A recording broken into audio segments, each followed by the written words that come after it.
Қазақ құлшылығым Құдайға лайық болса екен деп қам жемейді. Тек жұрт қылғанды бізде қылып, жығылып, тұрып жүрсек болғаны дейді.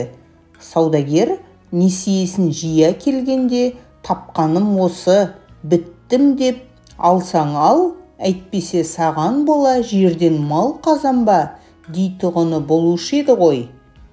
Құдай тағаланы дәл сол саудагердей қыламын дейді. Тілін жаттықтырып, дінін тазартып, ойланып, үйреніп әлек болмайды. Білгенім осы, енді қартайғанда қайдан үйрене аламын дейді. Оқымадың демесе болады дағы, тілімнің келмегенін қайтушы еді дейді. Оның тілі өзге жұрттан бөлекше жаратылып па?